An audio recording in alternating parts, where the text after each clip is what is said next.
Brown's gas is specifically hydrogen, oxygen, water vapor, and electrically expanded water made by electrolysis in an electrolyzer, specifically designed not to separate the gases. If you put a membrane in the middle where electrically expanded water, EXW, is formed, then it will not form.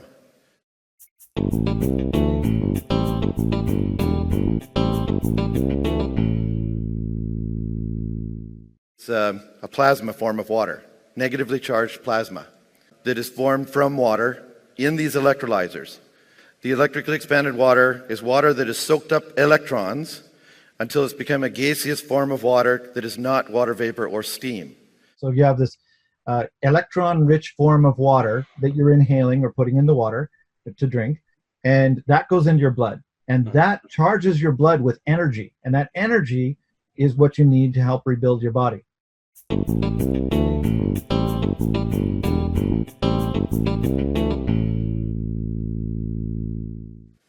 This is where I'm concentrating now, and it's absolutely astonishing. When I first got into Brown's gas, I didn't have any clue that there would be a health application. I was using the gas for combustion for fossil fuels enhancement or combustion in a torch. But for some reason, some of my customers, and one in particular I'm thinking of, actually bubbled the gas through water, and I have no idea why. And then he put that gas, bubbled water, on a melanoma on his forehead. And that melanoma was gone. He kept changing out his bandages. In 3 weeks' time, it was gone. And it just so happens that that has been duplicated here, like that experiment has been done again in Germany recently. When I started inhaling the gas, I did so just to prove that it was safe. I didn't do it because I thought I was sick. I didn't know all the things. It was just normal. So as I'm listing off this litany here, just remember that I didn't really think I was sick. I thought I was healthy, and this is just normal aging and that sort of thing. My personal to-date rejuvenation. Okay, so as of this time, I'm nearly 61 years old. I now look like I did when I was 45, because you can look at previous pictures and you can see. And also, I have to say, in addition to this list, the Brown's gas really saved my life. It gave me my libido back. It was more invigorated. It's part of your body. It's part of that process, that healing process, just invigorated all aspects of you. Exactly. So the first thing that disappeared was the psoriasis on my elbows, knees, and feet. Mm-hmm. I had thick, peeling skin, and I grew up on a cattle ranch, so I had lots of calluses and stuff like that. So I just thought that was normal. I thought that was calluses, what have you. I didn't realize it wasn't until that skin started to peel off like a snake loses skin. And underneath was smooth, baby smooth skin, and it was disconcerting, of course. But having the skin peel off like that, but the result was absolutely amazing, and that's what convinced me to continue inhalations. The things that happen when you get enough hydrogen. If you're not getting enough, your body shuts down as it has to preserve life, and when you're getting your hydrogen, then it turns itself back on, including the stem cells, because that's what it takes to regenerate skin. In order to turn those patches into actual skin cells, because your skin is full of all different kinds of things. You got your nerve cells and all kinds of things that are in there, and all that regenerates. And it all has to come from the stem cells. So you got your own stem cell therapy, which people are paying hundreds of thousands of dollars for, right in your own body. You just got to get your hydrogen back in there. And then the arthritis in my hands, I'd had pain in my knuckles, and I got full functionality and pain-free hands again. So that was another good thing. My tinnitus, it was getting hard to hear people speak with the loud ringing in my ears. And now I only get tinnitus a little bit when I get under severe stress. So it is a stress-related thing. So I pay attention to the stress thing. Neuropathies. I had been losing the feeling in my left palm and in the fronts of both my shins. The doctors didn't know why the fronts of the shins, but they said that the palm thing had to do with a nerve in my elbow, and she touched it and it hurt, and that was understandable. But as I was doing it, I got full feeling back in the palm of my hand, and as that happened, then I realized suddenly that I had full feeling back in the fronts of my shins.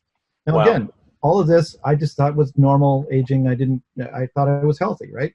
When I finally did get a doctor, they did a full physical on me, and for the records and what have you. And in the process, I said I have a heart murmur, and because I've had one since I was a child. And he said, "No, you don't." Wow, that's amazing. It was a surprise for me. And which brings me quickly to my father. I gave him one of these machines, and I didn't know that he was going in for heart surgery, and his prognosis was poor because he wasn't telling anybody about that. I just gave it to him because I wanted him to be around for a lot longer, and so he started religiously inhaling the gas and drinking the water, and he had his heart surgery. And when he came out, he healed so fast. The doctors, it was back. They couldn't understand it because they thought he may not even heal at all, but he just healed it. So it really helps on those sort of things. Okay, the body needs the hydrogen. But if you're not getting enough hydrogen, then what happens is the body starts to shut down what it considers to be extraneous systems that are not immediately life-threatening. So the first thing to go is your regeneration system, which is stem cells and that sort of thing, and then your immune systems, and there's a lot of different immune systems, but they start to go, and then people get sick, and then your organs start to shut down. And at that point, it's pretty much going to be game over. But as you have the hydrogen, then your organs start to recover, like my heart murmur regained, and your immune systems come back online, which again, I got rid of my warts. And then the next thing I noticed was that all my scars were gone. And I had quite a few scars on my body. And are these are old scars? Old scars from childhood, okay? And I hadn't done anything particular to them. I hadn't put any oil on them or any soft or anything like that. I was just inhaling the gas and drinking the water.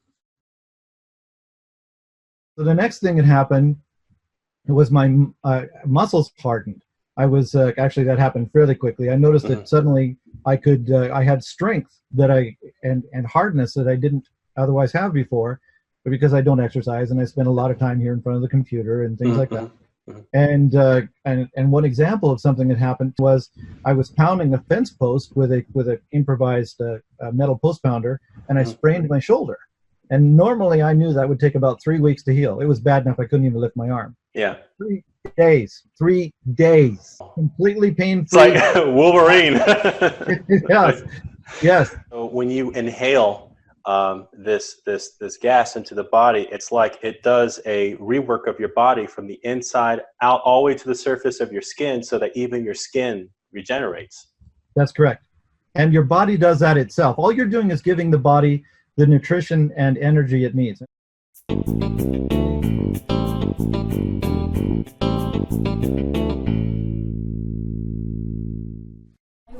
I've never, until you spoke the other day, I'd never heard of the word or thought of it. It was dehydrated, where now all of a sudden you're taking the hydrogen, and that's what's actually dehydrating a person. That's right. Right. So explain that a little bit more, because I thought that it just like, all of a sudden you just go, ding. Yes. Right. Okay. Well, water is mostly hydrogen. Right. So when you're lacking in liquid water, they were thinking people's dehydrated. It can actually go into a prune if you don't have enough water in your system, and most people don't drink enough water.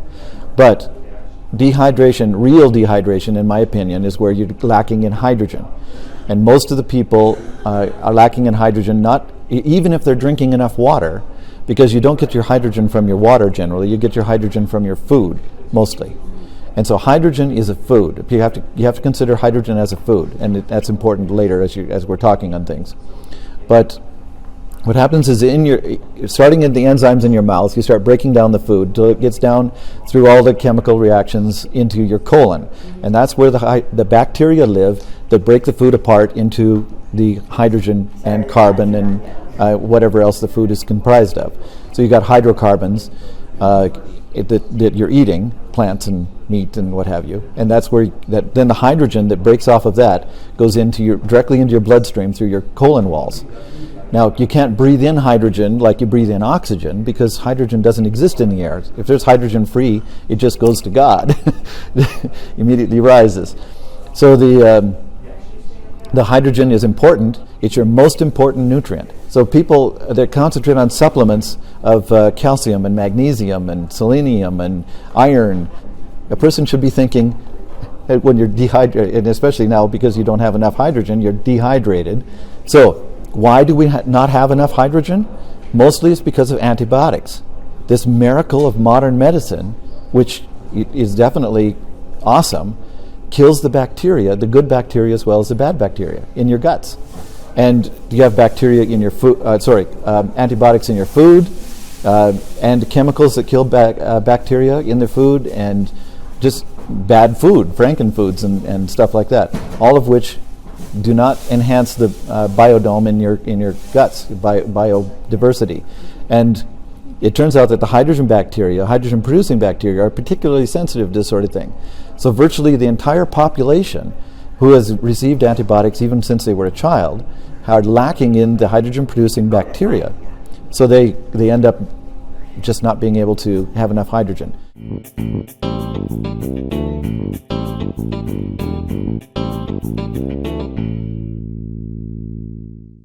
People who are ill or have been chronically dehydrated, as in lacking of hydrogen, have either compromised energy generation systems and or have depleted their energy reserves. The Brown's gas gives not only the hydrogen, but the energy at the same time to heal. So that's why it's very important on this. The hydroxy is the way to go if you want your maximum therapeutic benefit. So, in my experience now, people are sick, aging, and dying from dehydration. Literally, not enough hydrogen. Brown's gas actually helps bodies heal. It doesn't heal itself by itself. It's not a drug. It's a nutrition. It's a food. And what happens is you give the body what it needs, and the body heals itself. So people using Brown's gas heal quickly, seldom get sick, and regain and retain a youthful appearance and vigor. The traditional health industry has been missing the importance of hydrogen for centuries, and now the hydrogen industry that's coming up is still missing the importance of the electrically expanded water. The electrically expanded water, again, we have a situation where, yes, you're getting the hydrogen, and that's good, but you also need the electrons, the bioavailable energy. People who are sick generally have compromised energy generation systems and or have depleted their energy reserves. So when you give the electrically expanded water, which is a bioavailable form of electrons, with the hydrogen, everything happens quicker. This is the next generation of hydrogen for health.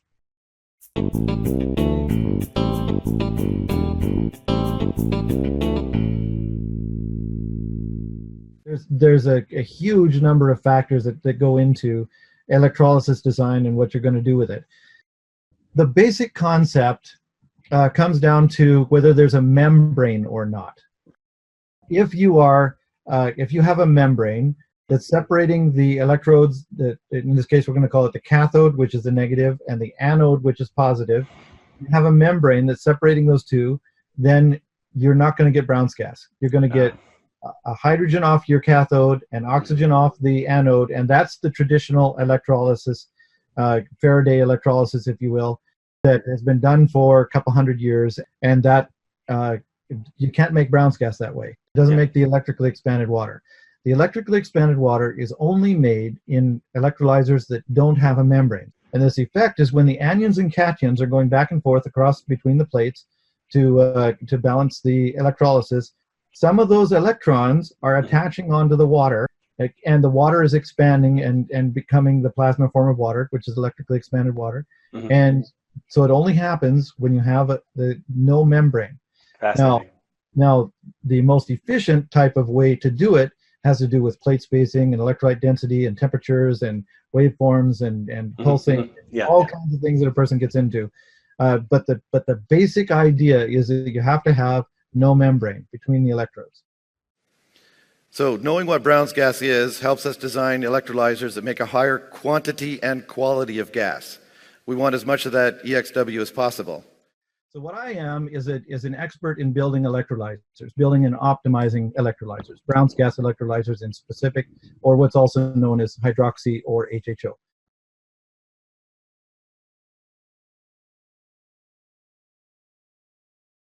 There's now easily over 1,000 scientific studies and gathering more every day on just about every different kind of ailment. But then in 2016, early 2016, I actually videotaped myself first inhaling the Brown's gas.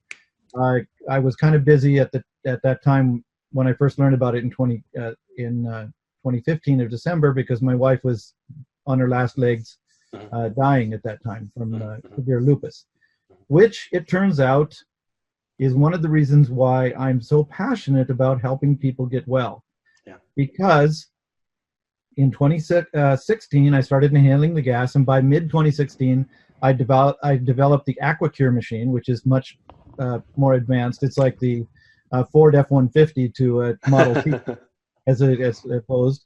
Yep. It's still not a Lamborghini or anything, because I'm trying to keep the price down for the average consumer. So anyway, it wasn't too long after I'd said about inhaling the gas, and this was actually still with an ER50 machine that this happened. A woman who had lupus reported in 3 weeks' time her lupus symptoms were gone. That is amazing. Wow. And my wife had battled the lupus for 10 years. And the last 3 years of her life, it was so bad, her organs were failing, and she was so weak, she couldn't even roll over in bed without assistance. So I became her 24/7 caretaker. So I pretty much lost my business and everything and what have you, because I couldn't work and care for her at the same time.